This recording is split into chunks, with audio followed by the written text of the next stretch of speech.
भगवत् पुण्याः वाचनमन्त्रजपदक्षिणे जमानस्य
యోగ్యత వచ్చింది కనుక నాకు ఆడపిల్ల వారి పక్షాన్ని ఉన్నట్టుగా జై శ్రీమన్నారాయణ.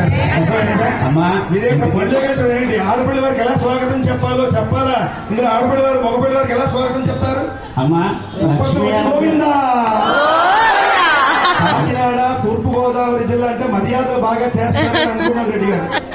మగపిల్ల వారు చాలా మర్యాదలు చేస్తారనుకున్నాం. ఇవాళ చూస్తే చాలా విశేషమైనటువంటి శ్రీ పంచమి తత్కాల షష్ఠి.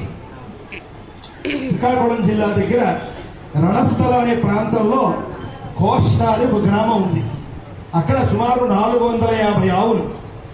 అక్కడే సుమారు ఒక 20 నుంచి 36 కోట్లతో ఒక దేవాలయం కట్టారు. ఆ దేవాలయంలో కంకణం కట్టుకున్న తర్వాత పరిధి దాటకూడదు పరిస్థితి ప్రకారంగా ఫిబ్రవరి 16వ తారీఖుని ప్రతిష్ఠ పెట్టారు. 3 రోజులు కాకినాడలో ఉండి మనం ఈ కార్యక్రమం నడిపించవచ్చు అనుకున్నాం. ఈలోగా ఉండే పరిస్థితుల రీత్యా ముందు పెట్టేయాలని అక్కడ సాధు సంత పురుషులు బృందావనం ఎక్కడెక్కడి నుంచో సాధు పురుషులందరూ ఒక 750 మంది సాధువులు ఇస్తున్నారు. అక్కడ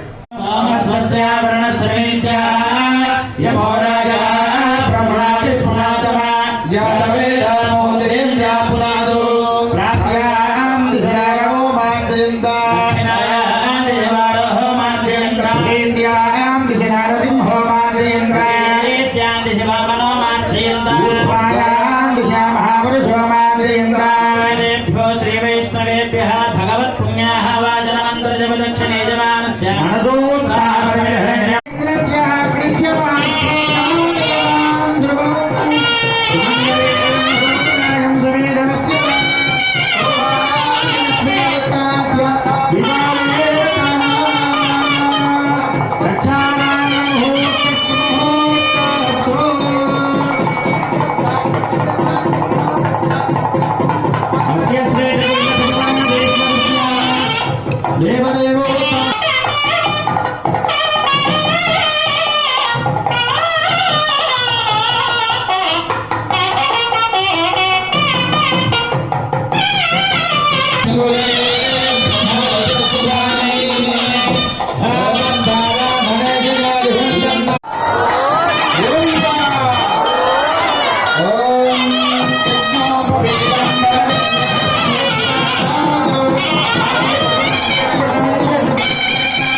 యోగ్యత వచ్చింది కనుక నాకు ఆడపిల్ల వారి పక్షాన్ని ఉన్నట్టుగా జై శ్రీమన్నారాయణ. చూడండి, ఆడపిల్ల వారికి ఎలా స్వాగతం చెప్పాలో చెప్పాలా? ఇందులో ఆడపిల్ల వారు మగపిల్ల వారికి ఎలా స్వాగతం చెప్తారు? గోవిందా. కాకినాడ తూర్పు గోదావరి జిల్లా జిల్లా అంటే మర్యాదలు బాగా చేస్తారని అనుకున్నాను రెడ్డి గారు. మగపిల్లవారు చాలా మర్యాదలు చేస్తారనుకున్నాం. ఇవాళ చూస్తే చాలా విశేషమైనటువంటి శ్రీ పంచమి తత్కాల షష్ఠి. శ్రీకాకుళం జిల్లా దగ్గర రణస్థలం అనే ప్రాంతంలో కోష్ట అనే ఒక గ్రామం ఉంది. అక్కడ సుమారు 450 ఆవులు. అక్కడే సుమారు ఒక 20 నుంచి 36 కోట్లతో ఒక దేవాలయం కట్టారు. ఆ దేవాలయంలో కంకణం కట్టుకున్న తర్వాత పరిధి దాటకూడదు పరిస్థితి ప్రకారంగా ఫిబ్రవరి 16వ తారీఖుని ప్రతిష్ఠ పెట్టారు. 3 రోజులు కాకినాడలో ఉండి మనం ఈ కార్యక్రమం నడిపించవచ్చు అనుకున్నాం. ఈలోగా ఉండే పరిస్థితుల రీత్యా ముందు పెట్టేయాలని అక్కడ సాధు సంత పురుషులు బృందావనం ఎక్కడెక్కడి నుంచో సాధు పురుషులందరూ ఒక 750 మంది సాధువులు ఇస్తున్నారు అక్కడ.